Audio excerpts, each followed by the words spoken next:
Hygiene is super important in sex work, which is why we've partnered with Hero Soap Company, all natural soaps with no chemicals, dyes, fragrances, or parabens, which the FDA cites for being found in breast cancer biopsy and causes male reproductive problems. Hero Soap Company is veteran-owned and operated, handmade in Arizona in the beautiful USA. Subscribe for a monthly delivery of soap straight to your door every month, and for every bar purchase in a subscription, we match and send the troops a peppermint cool soap to tingle their nuts for the first time during deployment. Use my code SIA at checkout for 10% off. Let freedom clean.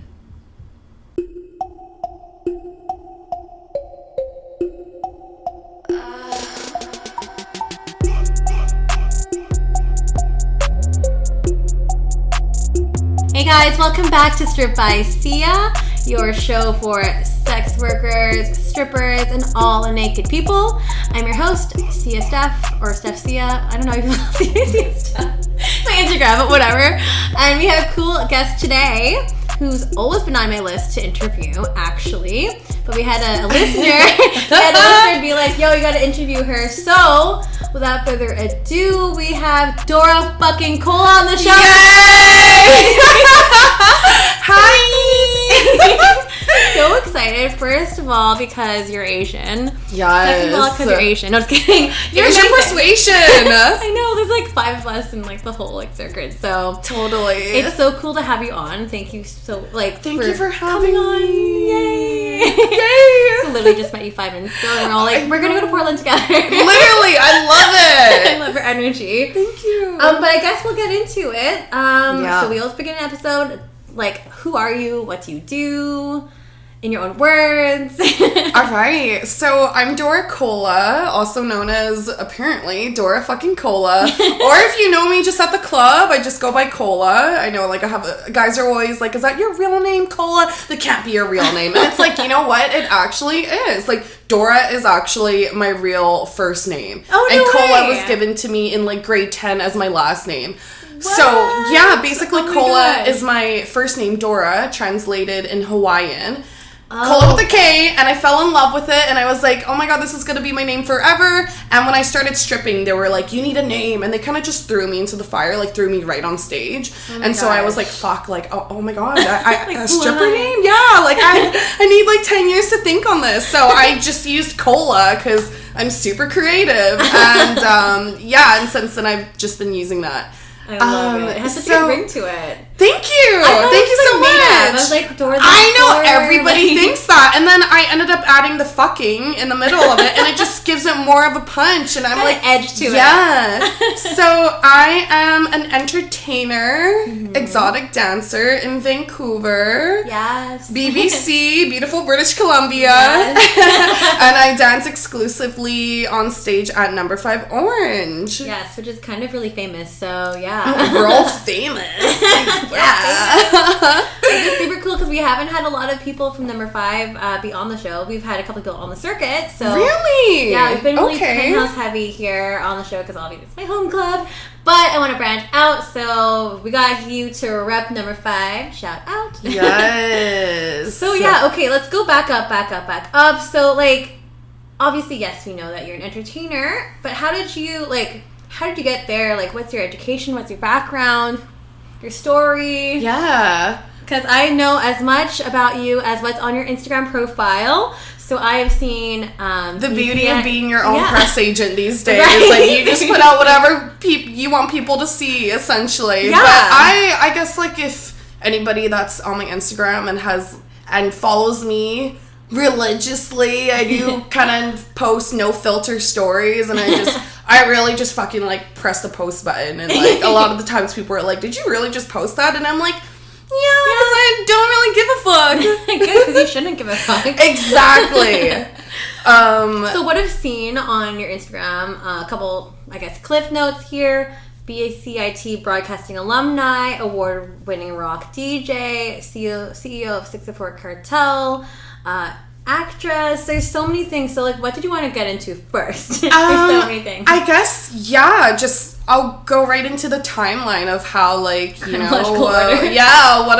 where I've come from. Let's do it. So right after high school, I went to broadcasting school because I knew that I wanted to get into broadcasting. even then, like, growing up, I was always, like, knew I wanted to be in entertainment. I didn't really know how it was going to look like or what definitely exactly a I'd be personality doing. type. Thank you. And people always tell me, oh my God, you actually have a personality. And, like, it helps with the job I have now. But I really wanted VJs, like, on Much Music. Right. Much Music? Yeah, like MTV. That was really popular back in the day. And those guys were, like, literally looked as celebrities. And they were. I wanted to be one of those peoples. But that's not really a thing anymore. And so, yeah, I went to broadcasting school, and I also grew up, like, loving radio. So my course was radio broadcasting, and I've always wanted my own afternoon show, afternoon drive. So you were super focused. Like, yeah, super focused. You definitely. knew what you wanted. Exactly. Oh, wow. And I've always been that way. Like, you know, work hard, play hard. But I've always gotten what I wanted because I always just... I do it, you know? Yeah, I don't just say I'm going to do something. Like, I just go and get it, and I get really hungry, and then I get competitive, and then if I don't get it, I, like, really beat myself up, and then it's a shitty feeling, and then I remind myself that I don't ever want to feel that shitty feeling ever again. Totally. So... You definitely got that drive. Yeah, definitely. Sure. Oh, my God. So I went to radio school. Yeah, and... I was, like, the first and youngest to co-op out of my program. What? How old were you? I was turning, like, 19 or 20. That's it was incredible. Like, yeah, and, wow. like, I got a scholarship and award for being the most creative in my year and being very well-rounded and having one of the highest GPAs in my class. Yes. So I was, like, a try-hard, like, hardcore nerd. I was like, yeah, I'm gonna do it. Asian genes. Yeah, exactly. Literally, like, it's in our blood. And so you had the choice of either co-oping out or interning. So I was, like, being the hustler that I already was, you know, this is pre, like, stripper days. I was like, yo, I'm gonna fucking, like, make money. Like, that's what's up. No brainer. So, yeah, exactly. And the instructors there kind of just really drilled it into our brains that you had to start off at a small town. Which, I'm just going to say now, if you decide to enroll in radio school ever, the times are different now. Yeah, like, times change. Yeah, sure. Exactly. Like, even now, like, you can create your own podcast and, like, sit down and, like, yeah, exactly. And just, it's all about branding yourself and, like, doing it yourself these days.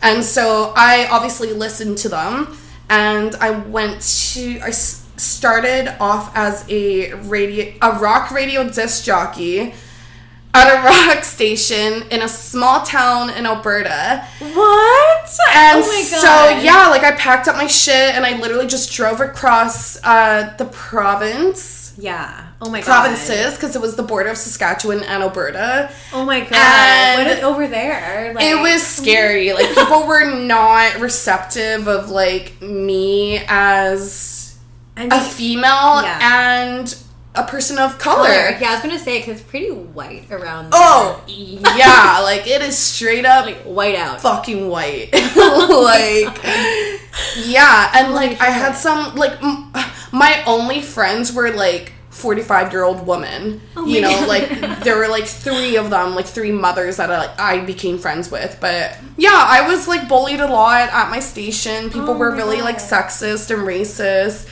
And, yeah, it was not fun.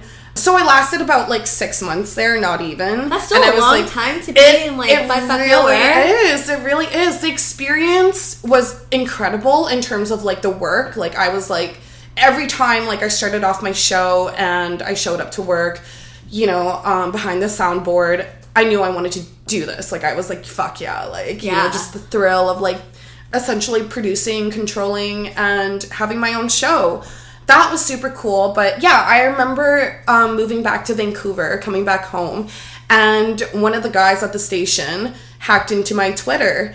And he started a poll on my Twitter, and the question was, guess which STD I have. And the options were gonorrhea, herpes, HIV, AIDS. Are you fucking kidding me? Yeah, so I called him out. Like, I texted him. I'm like, yo, buddy, like, I know you did this. Like, was there some kind of animosity there? Some kind of weird, like, work politic or something? Or was he just being a dick? He was just being a dick. Sexist dick. Like, misogynistic. People were saying it's because I didn't sleep with him. Oh my God.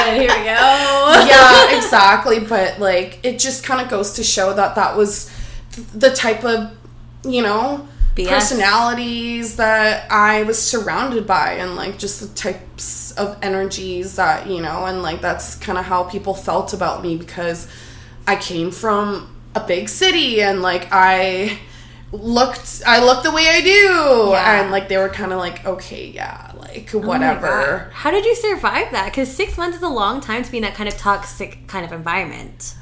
Yeah, like, how did you survive? I think just music, like, for me, like, my number one thing in life is music, and I've just always known that, like, I want to be involved with music in some way or another. And with stripping now, like, a huge part of my job is music, and the reason why I have really fun shows and a lot of fun on stage, which is what people tend to say I have a lot of energy on stage, is because of the music. Yeah, and, music is a big part of it. I think that's just kind of what got me by. And during my, like, very depressing time in Alberta, I'm not talking shit about Alberta, there's some hot fucking guys there. Yes, and there are.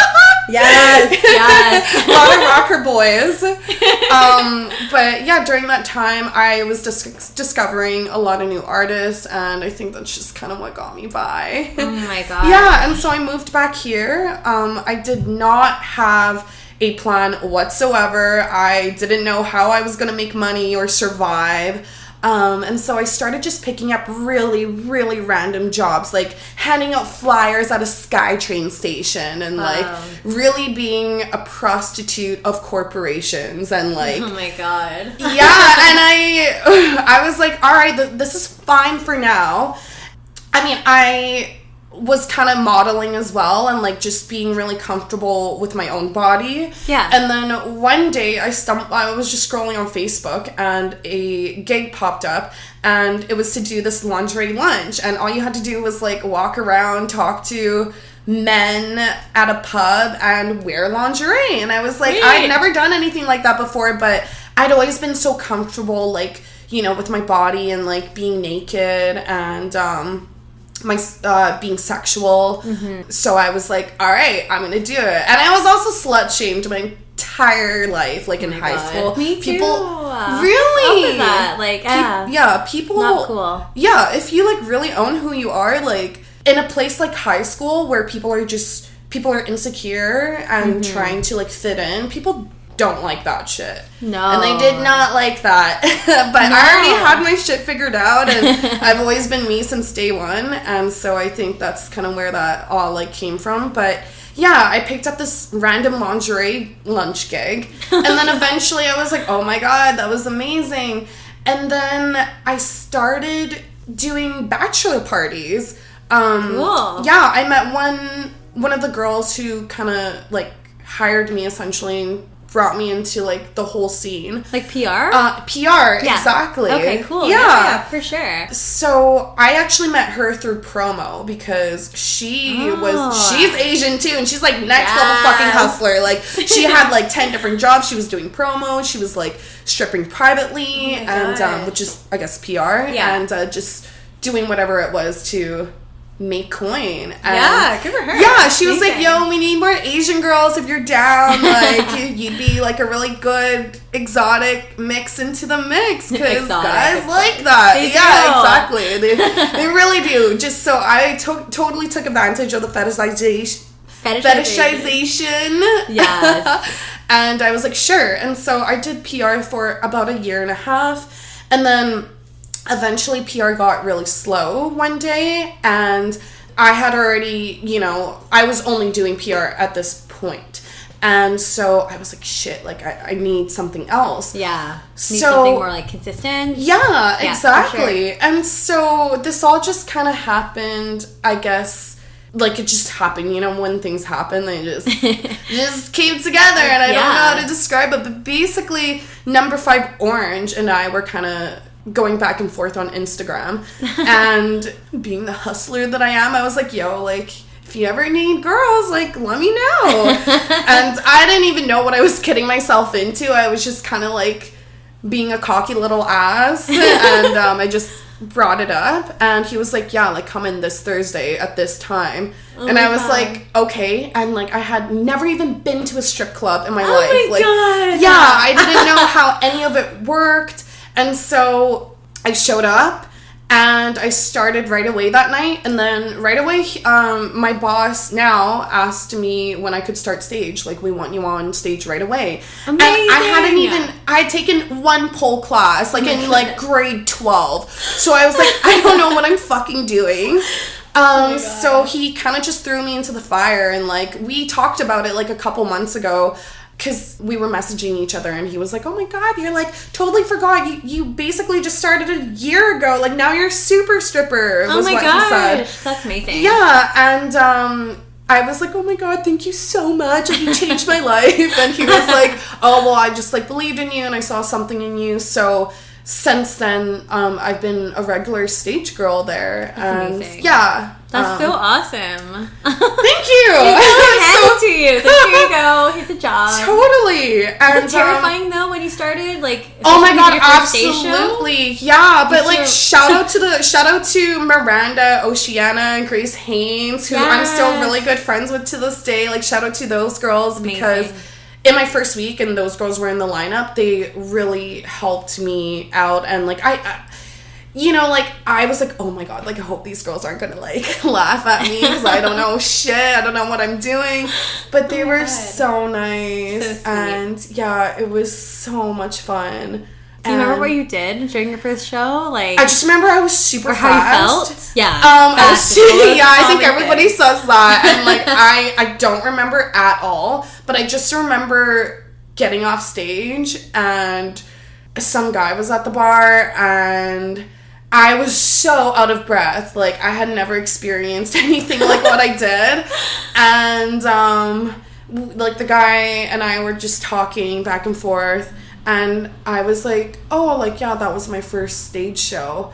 And I just remember him saying, yeah, I could tell. Fuck you. Thanks, yeah, thanks. exactly. Appreciate that. Yeah, so I guess, yeah, fast forward now. And, like, I just thought I was doing it at the time to make, you know, a couple more bucks because, like, PR was slow. I didn't think it would turn and transition into what it has become in my life today, you know? Like, Totally. It's a huge part of who I am. The girls I've met, we've all become this, like, incredible sisterhood. Like, strippers forever. Oh, Stripper of course. sisters forever. Strippers unite. Yeah, definitely.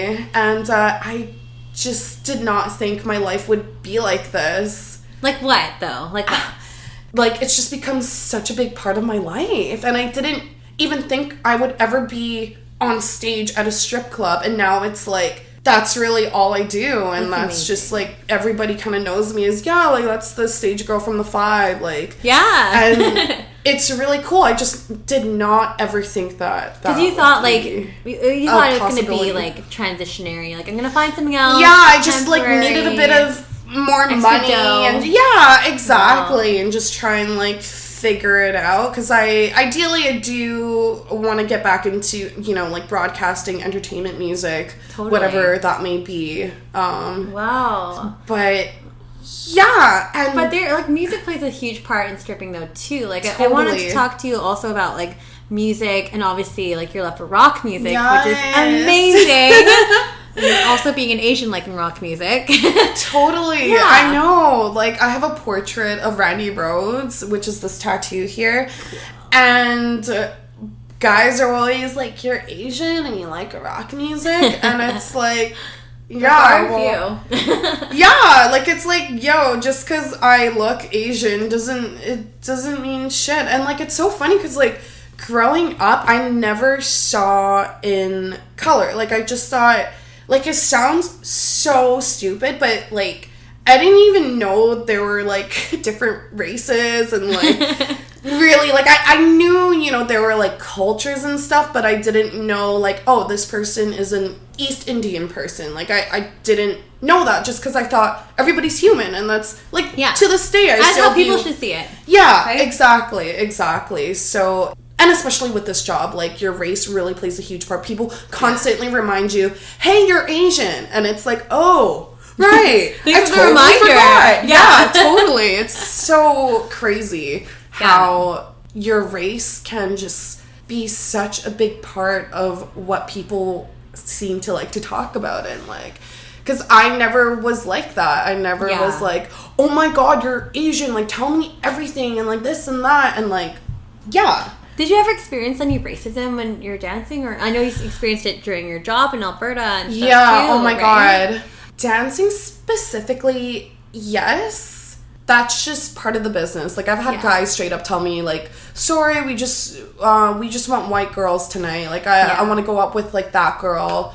Yeah, because stripping is predominantly white. Yeah. Like, sorry to say, it just is. Definitely. You know? So, like, you don't see a lot of people of color on stage. I mean, here in Vancouver, we're a little bit luckier because there is more diversity. But generally speaking, it's like 80% to 90% white. Yeah. So, how has that, like, impacted your dancing and your stripping career here, Matt? Has it? Is it there? Sorry, I burped. Can you repeat that? Can I keep that in? Oh my god. So, like, in terms of race, like, have you ever experienced racism in, like, strip clubs, or, like, you as a dancer, as an entertainer? I've never had somebody, like, come up to me, be like, I don't like you because you're Asian. Oh my god, like, that would be the day where my fist goes across that person's face. Yeah, and, like, goodbye. Yeah, straight up. But I've had experiences, but also I feel like some of it is in my head. Like, let's say I notice that, let's say a couple has been sitting there watching all the stage shows, all the girls, all day, and they've been tipping on the girls, but when it came to me, they didn't tip me. Yeah. So, yeah, first thing that comes to my head is, oh, like, is it because I'm Asian? Yeah. Like, is that why? Totally. And you know what? That could be it, but it also could be, like, a million other things. Yeah. So, but that, unfortunately, is something that, like, comes up, and it really sucks. Yeah. Because it's shitty. It's a shitty feeling. And we spoke about it on Naomi Vice's episode, too, because, like, you know, some clubs in, like, Northern BC or, like, you know, Alberta and stuff, too, where it is predominantly white, like, you might not be as successful in, right? Yeah, so absolutely. And I think that's, like, the number one, if not really the only reason why I have never worked at any other club other than Number 5 Orange. Interesting. Yeah, and, like, all my friends are, like, you know, they've worked everywhere. They're all, like, have done the circuit and everything. You know, they do well in small towns, but, you know, having lived in a small town because of radio, it traumatizes me to think about, oh, like, to go there and hustle. Like, you know, I just feel like if there's already ignorance in the city, in the big city that we live in, like, how is it going to be better in a very small town where there's no exposure really to other people of a color. lot of things? Yeah, and absolutely. a lot of things for sure. Because that would be, like, probably amplified over there. Yeah, right? like, so it really tetrifies me and, like, scares me. And also going back to, like, examples that any, like, racism I've faced on the job, there's this old white guy that comes in and he tips all the dancers, but he never tips me or any colored girls. Oh, fuck.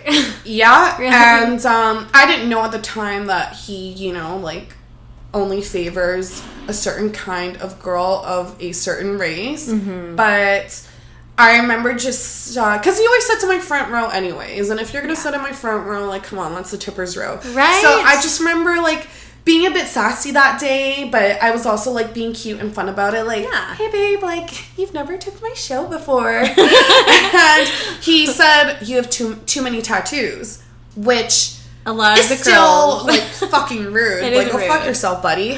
But I noticed that he was still tipping, like, a very, very tattooed Caucasian dancer. Yeah. And so I was like, yeah, okay. All right. So I think there's definitely racism. For sure. Yeah, it might not be in your face, like, you know. But those subtle kind of like, those subtle, I guess, Totally. gestures. Yeah, Absolutely. those speak for itself, right? And it's so crazy because I feel like it's only within, like, the last couple years that, like, even Hollywood has been like, oh, Asians in film and movies, it works? All right, let's cast more Asians. We It's exist. like, What? oh wow, like it only took fucking forever. Yeah, like, it only come took on. crazy rich Asians for them to be like, hey, like Yeah. Asians are human beings too. I know. Wow. Don't even get And, me started on that topic. yeah, It's very totally. frustrating. But let's go back to music, because I want to hear your passion for music and rock music specifically. And, you know, because you dance at number 5, which is primarily hip hop and rap and stuff too. Like, do you dance to rock music there? Like, I don't think you're allowed to. What?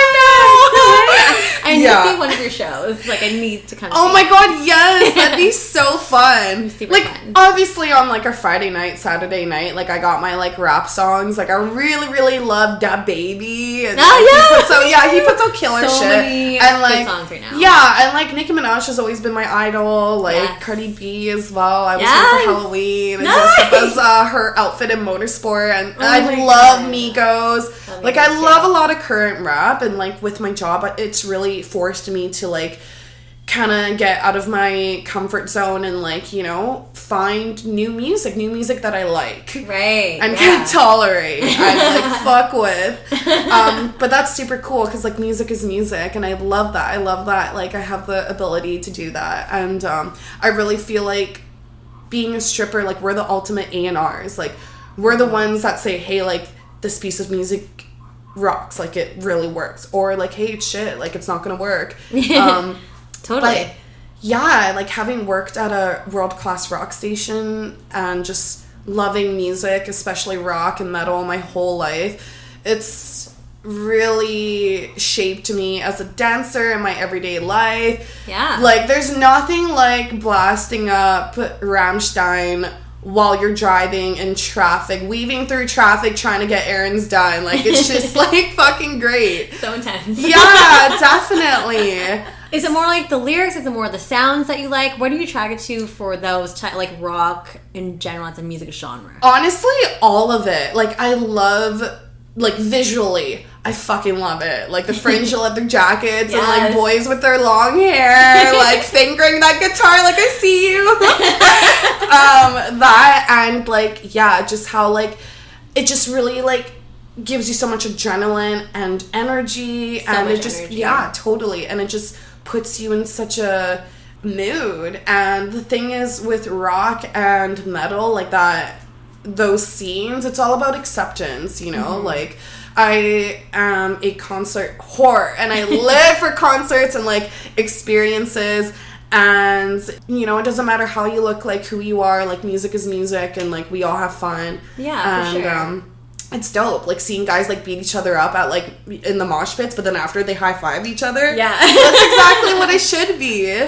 That's awesome. Yeah. Do you have any shows that are upcoming that you want to see or going to see? Yes, we just bought tickets to see Rammstein in God. Montreal, so Oh, we're gonna fly fun. there to do that. Fun. Montreal's got a great stripper scene. Yes, I'm super Oh my excited. gosh. And then we're gonna see the big one with Motley Crue, Def Leppard, Wow. Classic rock. Poison, Joan Jett. Oh my Yeah, it's gonna be a God. banger, and that's gonna be in Seattle. And I love traveling for concerts too, because it's like you get a trip and you get to see music, and Yeah. that's like crazy. Two birds, one stone. Yeah, totally. I love like just going to shows in general, like even if I don't know the bands. It's just like exposure to new things, as you said, and just like kind of like opening and broadening your mind in that sense too, for sure. Totally. Oh my gosh. So going back to like strip club music and like that, what role that plays, I guess, yeah, you have your rock sets, you have your hip hop sets too. How does that change your performance? I mean, it's different movements too, for sure. Yeah. I mean, it also depends on the type of crowd that's in Totally. there. Like, you know, if I'm noticing, you know, certain type, like a younger crowd maybe, then it can alter my entire set that I was gonna do. Right. Yeah, that totally makes sense. Yeah, it just depends, like, who's in there and stuff. Because, like, whenever I was I haven't danced in so long now. But if it's, like, a chill, like, crowd and it's not a lot of people, I'll do something slower. And then, like, if it's Friday or Saturday night, then I'll do, like, a rock set. I'll do a hip-hop set.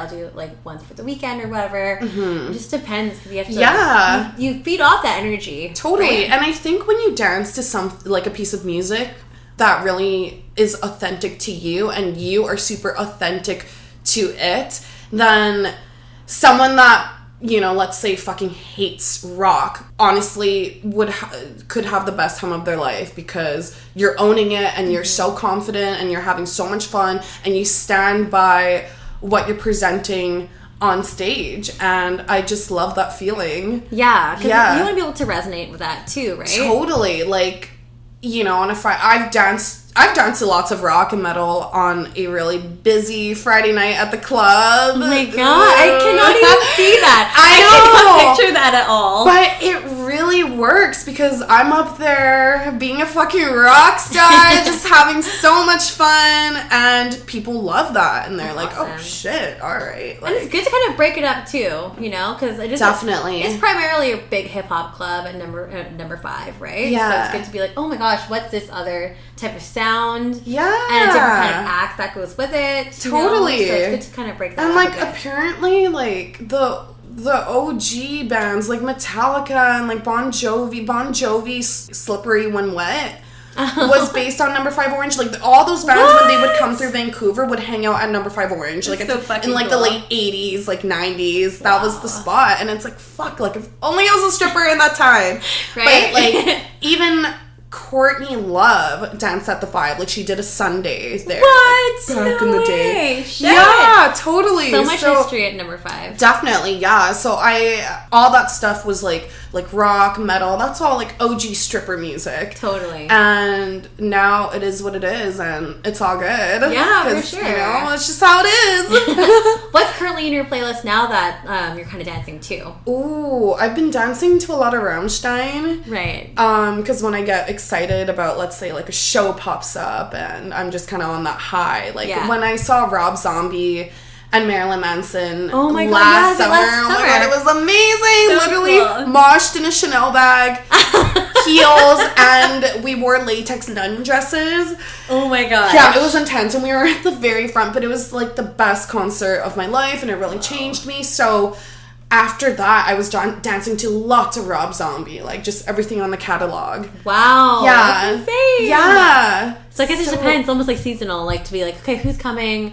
What am I listening to? What am I jamming to? And then making definitely, yeah. So I'm always on the hunt for like new music, and so that's just me trying to live out like my secret alter ego A&R job that I don't really have, but I'll just pretend I do. That's amazing. Yeah. What about on the hip hop side though? What are you listening to now? Or dancing to now? Yeah, so a lot of Da Baby, Migos, and yeah, those are definitely my dudes. My dudes. Yeah, those are my favorites. Yeah. So it definitely sounds like music has played like a huge part in your life.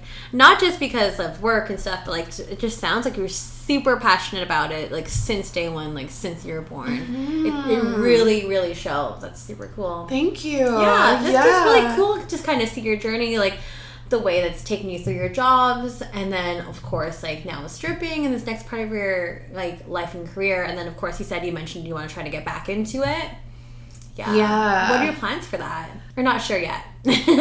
Yeah, I don't know, but I really want to make 2020 my bitch. Like, I want to do something crazy this year. And you know what? Like, I'm not even going to say I want to. It will happen. Yeah, there you go. Will. Yeah. Set that intention, right? Yeah. That's awesome. So I'm just going to do it. I'm going to have to check back with you later in the year to be like, what kind of crazy shit have you been up to? Oh my god, I would love that. Yes. But in the meantime, I guess why don't we go into some Q&A, because we got some great questions here from the audience. People actually sent in questions? People sending questions. Oh my fucking god. You got crazy. So I guess question number 1, how do you hustle so damn good? Any self-motivational tips? Oh my god, that's so nice. Coming from a fellow dancer.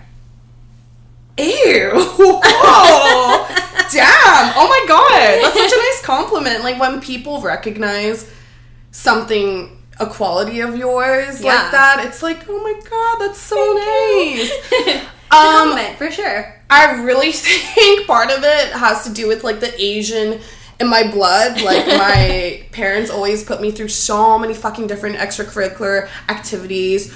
Just, you know how Asian parents are, like fucking like do it, like go hard, like never half-ass anything. And that's just always been my motto, like work hard, play hard.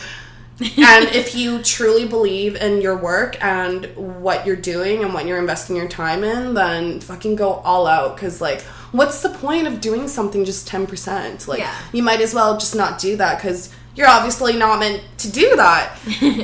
But, yeah, and there's also, like, this cliche quote that if you get a job you love, you'll never have to work a day in your life. Yeah. I totally believe in that, though, too. Right? So true. Exactly. But I've just always been super goal-oriented and just very, very hungry. Mm-hmm. I've always had a huge lust for life. And I've just always been competitive, not with others, but, like, just with myself. Like, and just, I've always been really, I hate the feeling of time's running out. Like, I've always been like, oh my god, I'm not doing enough. Like, even when I take one night off, like in the 2 weeks I've had dancing back to back, long, crazy hours, like, I'll be like, oh my god, I'm not doing enough. I'm not doing anything. So my brain's always very like, go, go, go, go. Yeah. And the worst feeling, there's nothing worse than feeling defeated and, like, feeling like you just wasted time. Mm-hmm. And I don't want to live my life with any regrets. So no regrets, y'all. Yeah. So if I'm gonna hustle, I'm gonna hustle, and like I'm gonna fucking get every wallet out of everybody in this club, and I'm gonna fucking cha-ching, take it all. I love that. That's great advice, though. I think. Thank you. Yeah, just like having a vision, having those goals and stuff, and it's. Of course, having that drive and that motivation is huge. Definitely. Having, like, a strong drive. Like, having strong work ethics is one thing, and it helps when you don't hate your job and all these other factors, but having that drive is, like, a huge thing. And also kind of, like, you know, setting little realistic goals, like the light at the end of the tunnel, like, how you want to see yourself in, let's say, even like 6 months or 2 years, like, just always knowing that, like, you know, there's gonna be something crazier next, and, like, this is all gonna, you know, build your way towards that, and it's all gonna help, and it's all gonna be beneficial, and it's gonna be great. Yes, get that bag, ho. I'm not sure about this. I'm not sure if you want to talk about this, but how's the escort agency gig treating you? Oh. Yeah. So I am not an escort. That's what I thought. Okay. So like, this guy must be mistaken. Well, I do get a few DMs when I check my DMs. It's fucking it's a whole different world. I'm gonna say it right now for the record. I'm not an escort. I have many amazing escort friends that are amazing at what they do. Yes. But it's not for me. It's not in my comfort zone. Mm-hmm. It's not something I could handle mentally, just because even dancing alone in general, mentally just exhausts the shit out of me. Like, I could not handle anything more than that. So, yeah. Sorry to burst your bubble, listener. Sorry. But do hit up Karina Riviera and Serena, because there are some escorts that have been on the show. So hit them up. Is Dora going to steal Panther next week? Oh my god, that's next week! Is that a band? Yeah. Okay. I was like, what is that? So they're like this amazing, they're kind of like a parody comedic group, but they're also like an amazing hair metal band. Hair metal, like long hair kind of thing? Yeah, and they're all like glam metal, sorry, I should say. Yeah, so they're super cool guys, and 2 years in a row, okay, so they have a song called Asian Hooker, and it's so fucking funny. Like, it's like, Asian hooker, hot little motherfucker. And, like, honestly, it's a really solid song. Like, it's one of their, like, singles, and they always pull an Asian girl out of the crowd for that song. So 2 years in a row, like, I've gotten pulled up, and I'll do, like, something on stage with them, and, like, we'll, like, all get, like, there's, like, like, naked videos of me floating around, of me at their show, because, like, things get fucking wild. And so I maybe. I don't have plans yet, but you might see me on stage for Asian Hooker. I guess by the time this airs, I guess you may or may not have been in the show, so I'll have to get True, yeah, exactly. Did any of the knowledge learned in broadcasting school help you as a stripper? Oh my god, absolutely. Like, I basically have a degree in communications. Like, I went to school to learn how to talk to people, how to get answers out from people. That's a skill. Yeah, exactly. So I've applied, honestly, like every single thing I've learned in broadcasting school into my job today. Yeah, seriously. Yeah, like, and even whether it's like music or just like communicating with people in general. Definitely helps. It has helped. Yeah. So the answer is yes. Yes. Okay, so I guess we kind of already answered this. Do you do in-calls? Guys, the answer is no, she's not an escort. It's crazy how, like, dude, if I fucking was, like, alright, like, but it's crazy, like, how many DMs I get. And I don't know if it's because, like, they just assume because I'm a stripper. Yeah, there's like, always a lot of that assumption, like, oh, she's a stripper, so she's, like... She must fuck for money. Yeah, totally. Which, absolutely nothing wrong with that. Yeah. Obviously, duh. But... Yeah. Yeah, like, no. And I posted on my story, like, hey, like, just to clarify things, like, I don't do this. Yeah. That, you ain't about that life. But other people are, and that's cool. Again, hit up those other people on my show. Did your plastic surgery enhance your career as a stripper? Did you do it because of stripping? Ooh, that's an amazing two-parter. Yeah, it is. Double question there. Yeah, you go, whoever. Coming from a female. Oh, you go, girl. Hell, you're asking all the right questions. So ever since I was like literally 4, I knew I wanted big fucking fake titties. Like, I've always loved the fake bimbo look. I've always loved like body modifications. I'm very, very pro plastic. Yeah. Very plastic positive. I love plastic. Because life in plastic is fantastic. Yes, it is. Yeah. So, no, I did not get it for stripping because I, just always knew, and like my type of like woman like is like, like the blonde fake titties, like very tanned out. So I've always like been obsessed with that look ever since I was like, I would say out of the womb. And what was the first part of the question? Did your plastic surgery enhance your career as a stripper? Oh, so I was stripping for the first year and a half. Like surgery. Yeah, so when I was doing PR, I didn't have tits, and then my first, like, I guess, like 5 months on stage, maybe a little less than that, I didn't have tits either.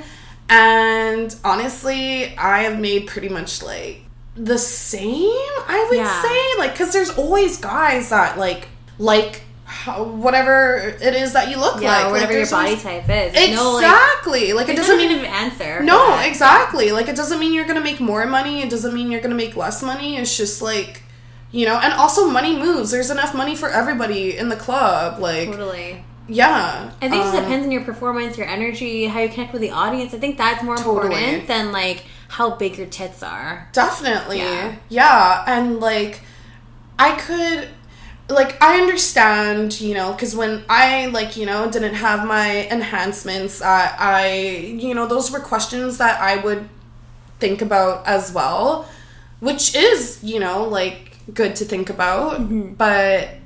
yeah, it's not like it let me stop me from, like, being the bad bitch I was on stage or at the strip club or at the PR party, whatever it was. Like, I was still me and just, like, owning that and, like, having so much fun and you won't believe how many men would say, like, never get your tits done. I love natural boobies. And it's like, well, like, your opinion is invalid, first of all. Yeah. But, yeah, like, it totally does not make you, like, a better stripper or, like, any less of a stripper. Yeah, for sure. It doesn't define you at all. Yeah. Right? So. Absolutely. So I think that's a common misconception, too, because I have had questions with past guests as well that people have posed that similar kind of question to be like, should I get tits? Should I not get tits? Is it going to help my VIP game? Like, is it going to make me more money?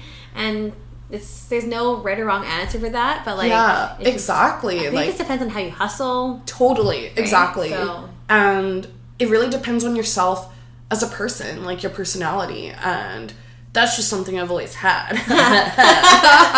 Definitely. So, yeah. You guys haven't like heard already. Oh God! If you guys are still listening, if you guys have still held it in till now, if you weren't sure. Yeah, exactly. And I guess the last question is kind of similar to that too, but yeah, do patrons really prefer girls with bigger breasts? No. Yeah. Like, I've been turned down because, like, oh, that guy doesn't like boobs, or like enhanced boobs, or like whatever it is. Yeah. You know, just like how like even your hair color could determine why someone might not like you. Yeah. There's always preference, you know, like you could be a peach and not everyone's gonna like peaches. Yeah. Whatever that saying is, you know. Totally. So that's a thing. So the answer is no. Yeah. There's a type for everyone, guys. There's a type for everyone. Exactly. Like, don't let that stop you from like doing you, or like owning your confidence and like owning who you are, going on stage, whatever it is. Like, don't ever let shit like that stop you from doing what you want to do, because you're amazing and you're beautiful. I love yes. Well, with that, where can we find you? You can find me on Instagram at DORA KOLA. Yeah, I'm a bit of a controversial little bad bitch on there. And obviously, yes, you can find me exclusively at number 5 Orange. Yes. I'm there quite a bit. You'll probably find me on stage dancing to some like Rob Zombie or like Metallica. Any OnlyFans, Patreon that you want to? No, I don't have any of that. What? I know. I totally should get on that. You should definitely get on that. I thought for sure you'd be on that shit. The only nudes I've ever like sent are to like cute rocker boys and like just, you know, my like girlfriends. And that's it. Like, I've never, You don't have to have nudes on there, though. Really? I don't okay. I post very, very minimal nudes on mine, and mine are more artistic. Oh, so, okay. You did big on that shit, girl. All right. Yeah. Sounds good. I'm Just gonna have to look idea. into that. I know you're hustlers, so I feel like you would like, Yeah. drive that shit to the ground. Yeah, and it's also boat season coming up, golf tournament season, Right. bachelor season, wedding season. Whatever it is, season, birthdays, like, hit me up if you want hot fucking strippers sent to your event. Hit me up. I'm your girl. We do some crazy shows and provide entertainment. And apparently we're a lot of fun. You won't be disappointed. Yeah. And I guess with that, guys, that wraps up another episode of Strip by Sia. Thanks so much for listening. Strip by Sia on Instagram. Sia Steph is my personal. If you want to send me some messages, if you want to send out more guests like DORA KOLA, just send it to me. Send me a DM. And we'll catch you guys in for another episode next week. Thanks for coming on the show, DORA KOLA. Yes! Yay! Thanks, babe. So much. Bye. Bye!